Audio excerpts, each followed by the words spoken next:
Let's go to Joe in Williamsburg. Joe, good morning. You're on the air. Good morning. Good morning. Hey, I'll touch on what you're talking about in a second, but I want to touch on this Mr. Bone. The love affair with this guy and how he supposedly took over the debate is disturbing. I found the questions by everyone who put them out on the floor were disturbingly naive and stupid, okay? They lacked a sense of gravity of what was going on. I will still, 2 debates in, 1 left to go, I still want to know where Secretary Clinton and where President Obama were on the night of Benghazi, okay?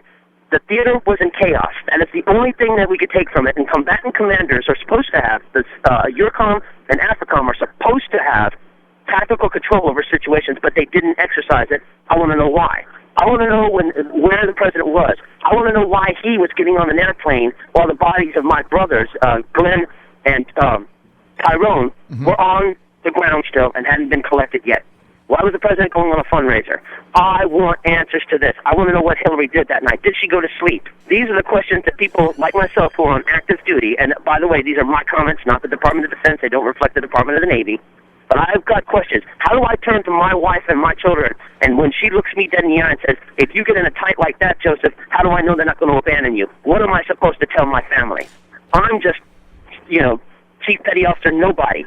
These were the ambassador, and they were left alone and abandoned. Our nation broke faith with those people that day. I want to know where they were at. I demand to know where my commander-in-chief was. I demand to know where the secretary was. What did they do? Why were they not relieved? If you take a look at the movie 13 Hours, the most damning statement that they made that day was when that Libyan transport came to collect the last of the people in the 4 bodies, and the operator looks up and says, still no Americans. We abandoned those people to die, and I want to know why.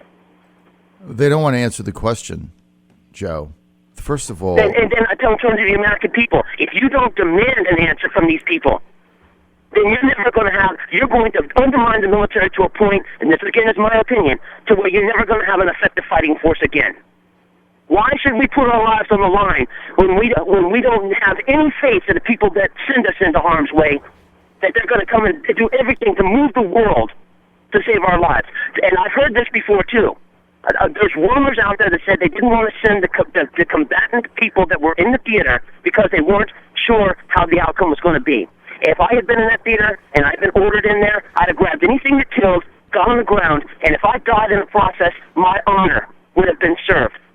We in the military know that we don't have it safe. We know it.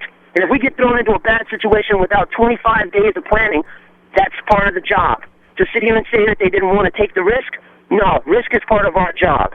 Let us deal with that. When we move forward, the 2 men who died, Tyrone and Glenn, they moved forward against orders because they were moved by their sense of honor.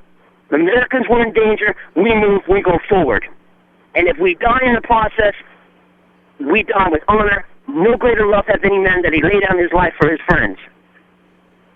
I'm furious with the American people because all we're going to talk about is what Donald Trump said 11 years ago. This disqualifies him. The American people that you need to take, if you truly, I don't want anyone who sits there and says that they vote for Secretary Clinton, again, my opinion, not the Department of Defense, Navy, you don't ever come to me and tell me thank you for your service, because it means nothing to you. Joe, are you active military now? I am active military, and again, I need to, because of the silly season, these are my opinions, my comments. They are not the Department of the Navy. They are not the Department of Defense. But yes, I am active duty. Well, Joe, what you just said is very compelling. If you don't mind, I'm going to share this with people, and I think you're right, especially in light of the media sensation this guy, Mr. Bone, is getting for basically an inane question.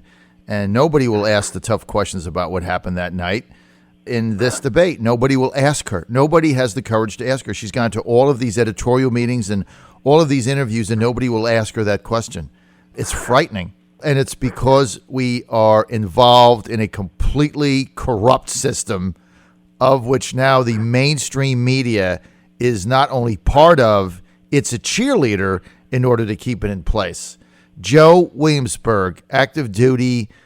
Thanks for that, Joe. Thank you so much.